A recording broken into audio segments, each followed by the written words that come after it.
موږ نه هر قسم داسې څه معاملات شوي چې داسې بې ادبي رانه شوي یا څه څیز هم رانه شوی، نو زه ستاسو په د دې ټولو جرګې په وساطت باندې د دې خپلو ماماګانو نه یا د دې ماماګانو د بچو نه د هغو نه بخانه غواړم چې هر قسم حالات به راغلي زموږ نه به کیدای شي د خولې نه داسې بې ادبه خبره هم وتي، نو په هغې باندې موږ کشران یو، دوی مشران دي، د ماما مثال د پلار دی، موږ بچي یو او دا پلاران دي، نو که کشران غلطي کوي نو د مشرانو دغه حق دی چې هغوی معاف کوي. نو د هغې دپاره موږ د هغو نه د زړه د اخلاصه د زړه د کومې ستاسو د دې ټولې جرګې او د فلاحي تنظیم په وساطت باندې حدیث مبارک د نبی علیه الصلاة والسلام فرمایي چې چا وړاندېوالی وکړو الله رب کریم بیا مخکې جنت ته بوځي، الله رب کریم به هغې ته لوی اجر ورکوي. هو الله الذي لا إله إلا هو عالم الغيب والشهادة هو الرحمن الرحيم. وهو الله الذي لا إله إلا هو الملك القدوس السلام المؤمن المهيمن العزيز الجبار المتكبر سبحان الله عما يشركون. هو الله الخالق البارئ المصور له الأسماء الحسنى يسبح له ما في السماوات والأرض وهو العزيز الحكيم. زمونږ په دې کومه بې اتفاقي چې راغلې وه د هر څه شي په وجه چې وه، خو یو داسې حالات جوړ شوي وو چې دا 10-12 کاله زمونږ د یو بل سره هغه اسلام علیکم او هغه لین دین او هغه ښه بد او هغه هر څه منقطع وو. نو دیو چې دا 15-16 میاشتې 7 میاشتې کوم کردار ادا کو او کومه منډه ترړې وله او کومه نه شپې ته وکتل نه ورځې ته نه بارانه ته نه دغه ته، او په هر حال کې دې مشرانو زما په دې ماماګانو پسې یا په موږ پسې چې څومره ستړې وکړه، څومره محنت یې وکړو او څومره منډه ترړې وله، نو زه دا په الفاظو کې نشم بیانولی، او د دې اجر دی الله دې ول ورکړي. موږ خو غریب خلک یو، موږ به د دې څه بدلې ورکړو، خو الله دې ول اجر ورکړي. او زه د دې خپلو ماماګانو شکریا ادا کوم چې دې تنظیم له اختیار ورکړو او په دیو باندې اعتماد وکړو، او دوی هغه د 10-12 کالو مسله د الله پاک په فضل او په رحم سره د دې تنظیم په لاس باندې نن حل شو. تاسو په دغه خوشحالۍ کې، په دغه اصلاح کې، په دغه اتفاق او محبت کې تاسو شریک یې او نن یې تاسو وینئ، نو دا ټوله کارکردګي مخکې هم پکې مشرانو ډېرې ستړي کړي دي، خو الله پاک د دیو په خلو او د دیو په لاسونو باندې او د دیو په محنت باندې مقرر کړې وه، نو هغه معامله نن ستاسو د مخې الله پاک حل کړه. او زه که زموږ نه هر قسم داسې څه معاملات شوي چې داسې بې ادبي رانه شوي یا څه څیز هم رانه شوی، نو زه ستاسو په د دې ټولو جرګې په وساطت باندې د دې خپلو ماماګانو نه یا د دې ماماګانو د بچو نه د هغو نه بخانه غواړم چې هر قسم حالات به راغلي زموږ نه به کیدای شي د خولې نه داسې بې ادبه خبره هم وتي، نو په هغې باندې موږ کشران یو، دوی مشران دي، د ماما مثال د پلار دی، موږ بچي یو او دا پلاران دي، نو که کشران غلطي کوي نو د مشرانو دغه حق دی چې هغوی معاف کوي. نو د هغې دپاره موږ د هغو نه د زړه د اخلاصه د زړه د کومې ستاسو د دې ټولې جرګې او د فلاحي تنظیم په وساطت باندې که څه شی هم شوي، نو د هغې باندې زموږ د دیو د زړونه دردېدلي یا هر څه معامله چې ورته رسېدلي د خفګان، نو په هغې باندې چې زه د زړه د اخلاص دغه بخانه غواړم، او ستاسو د تنظیم او د دې خپلې محلې د مشرانو د دې ماماګانو د دې همزولو د ټولو یو ځل بیا شکریا ادا کوم. الله دې تاسو ټولو له جزای خیر درکړي. ټول انتهایی شکریا ادا کوم چې ته راغلی. مثلا منځ کې زمونږ هر څه راغلي وه، خو د کور دنده خبره وه، پای کې ډېرې د کلي مشرانو کې ډېرې منډې ترلې والې وې، تنظیم والا رال هغې سره سره کې ویز ماما موجود دی، ده به کې تقریبا 2-3 ځله متواتر راغی وه، خبره یې حل کړه او دې حد ته راورسوله چې الله رحم وکړو، خبره راټوله شوه او جوړه شوه. زه د ټول کلي خصوصا د تنظیم والا او خصوصا دلاور لاله انتهایی شکر ادا کوم چې هغه به دې کې بار بار متواتر یو ځل نه 2 ځل نه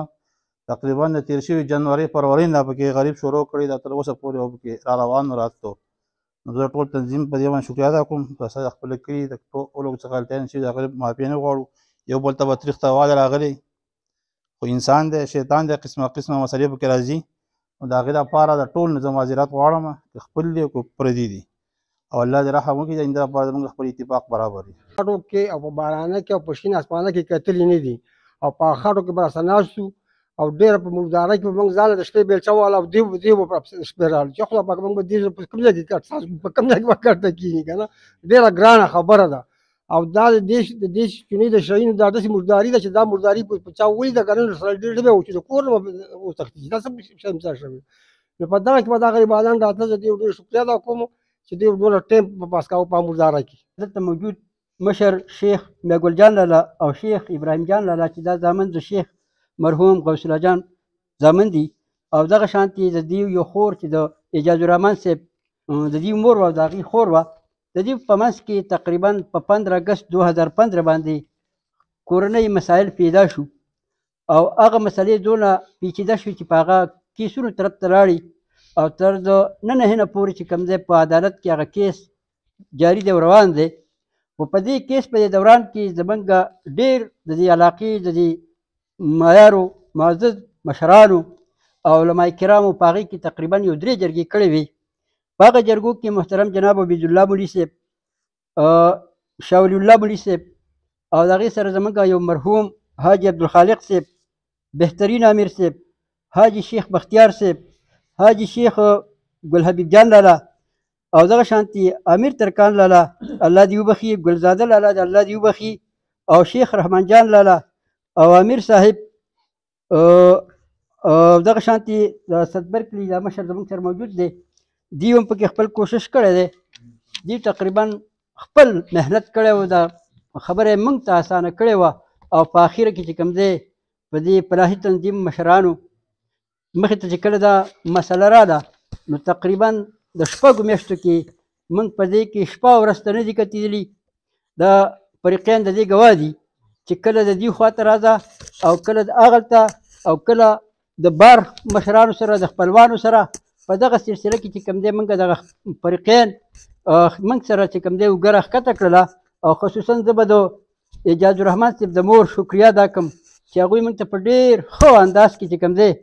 موږ خبره وکړله او موږ له یو اختیار راکړو او په هغه اختیار په بنیاد باندې چې کوم دی د دوی دا مسله چې کوم دی موږ راغونډه کړله نن دغه برکت دی چې دا ماماګان او دا خوریان چې کوم دی نن ستاسو په مخ کې په وړاندې موجود دي. محترمو عزتمندو ټول نه اول خو زه یقینا د اجاز الرحمن حاجي صاحب او د هغې د ماماګانو ته د زړه د کومې مبارکباد پیش کوم. الله رب کریم په هغې باندې ډېر لوی فضل او کرم او احسان وکړو چې هغې په خپله په دې دنیا کې جوړ کړو او د هغې نه پس بیا درې تنظیم والا د خپلو مشرانو د کلي د هغې د زړه د کومې شکریه ادا کوم او مبارکبادي مو ورته وړاندې کوم چې هغې کوم کوشش وکړو تګ و دوې وکړو منډې تړلې ووهلې الله رب کریم هغې ته یو نتیجه ورکړه څنګه چې د هغې په ذهنونو کې چې دا 2 خاندانونه موږ یو ځای کړو د هغې جوړ برابر شي الله رب کریم په هغې کې کامیاب کړو. زه مشکور د دې 2 فریقینو یم موږ د دې معاهده چې کلې ده راغونډ کړي داسې چې د دوی په منځ کې چې هر څه تنازع وه هغه د خور او د رور وه معامله هم ختمه کړه او دې خور لم منګه یا ډېر کېده یا لږ کېده یا څه کېده یا نه کېده صرف دا کور هم ورکړو د دې د موږ سره لیکله مو وکړه او تاسو پرې موږ ګواه کوو چې د ده خور او د رور په منځ کې د جایداد معامله ختمه شوه دا یې رور دی هغې خور ده چې څنګه تکلیف پرې راځي چې د زوی خیال ساتي چې به د خور خیال ساتي او چې په ده تکلیف راځي نو دا خور به د دې رور خیال ساتي دغه معامله وه موږ په دې وخت کې دې حده پورې ختمه شوه داسې څه قصه پکې پاتې نه ده چې زه ویم چې یاره پلانکی جایداد دی او پلانکی جایداد دی موږ په سټام باندې دوی له لیکله ورته ورکلي انما المؤمنون اخوة د کائنات ټول انسانان کو عرب دی او کو عجم دی او کو رکنو په خپل منځ کې رونه دي فاصلحوا بین اخویکم تاسو صلح وکئ دا موږ ته وایي د درېمګړي ته د 2 ورونو په منځ کې څه دغه راغلی نه دی 2 ورونو په منځ کې صلح راولئ یا الله چې دا صلح راولئ نو ما ته پکې څه میلاو شو ته وایي واوره که نه زه خو د کائنات بادشاه یم تا هم پکې راولم لعلکم ترحمون زه به په تاسو رحم وکم نو چې په رحم کې مې رالی بیا خو دې مزیدي او خدای مکه کو په قهر کې مې رالی نه به دې نه پرېږدم. نو ځکه رب العالمین په دې آیات کې زموږ تسلي وکړه د دې تنظیم والے د الله په دې بدنونو او په دې ژبه کې یو داسې طاقت ورته یو اثر خدای شته دی ډېرې ستړې حل کړي او زی او غریبانان کله یو طرف ته او کله د جمعې اوږدې شپې یو طرف ته رواني خو زموږ سره دعا نه ایله وګورئ نور څه نشته. نو الله دې د دوی دنیا او آخر ښایسته کړي دا سپین ږیري دي مسلې به پرېږدو نو مسلې به حل کوو دا نور نوجوانان دي نور دا دنیا کې دا څه چې پاتې دي رب العالمین وایي ډېرې جګړې پې مه کوه ولله میراث السماوات والارض ځمکه هم زما ده او اسمان هم زما ده ته پې ولې دا هر څه زموږ نه پاتې دي. نو الله دې زمونږ نیتونه یو بل ته صفا کړي دعا وکړي الله الحمدلله رب العالمین والعاقبة للمتقین والصلاة والسلام على رسول محمد وآله وأصحابه أجمعين. مهربان الله ګناهونه معاف کړي الله د ټول امت مسلمه ګناهونه معاف کړي حاضر مجمع ایمان کامل نصیب کړي الله څومره سپین ږیري راجمع شوي رب العالمین د حاضر مجمع شرعي حاجتونه پوره کړي ګناهونه معاف کړي په دنیا او په آخر کې په دواړو کې الله زموږ سره د رحم معامله وکړي. الله فریقینو چې دې خبرې ته څنګه غاړه کېښوده رب العالمین د ماما ګلي په عمرونو کې برکت ورته دنیا یې ښایسته کړي اخر یې ښایسته کړي په بچو یې رب العالمین خوشحاله کړي الله هسپتالونو تاڼو کچرونه اوسئ اجاز الرحمن او د هغې ورونو رب العالمین یا الله هغوی هم خوشحاله لري خدای پاکه په دې کور کې دیو له خیر و برکت ورته دوی چې له کومه حصه ورکړې ده دیو د هسپتالونو مصیبتونو ټول فریقین او خصوصا د ملګرو چې پکې څومره تنظیم والا ستړي کړي د ټولو شرعي حاجتونه په خپل طاقت سره پوره کړي الله دنیا یې ښایسته کړي اخر یې ښایسته کړي د مشرانو قبرونه د نور نه ډکړي د هغوی نیک برکات رب العالمین د خاندان او د بچو ته منتقل کړي الله خصوصا تنظیم والا چې د شپې ګرځي او که د ورځې په لاس او بدن او په خولو کې طاقت ورته یا الله زمونږ خواله چې راځي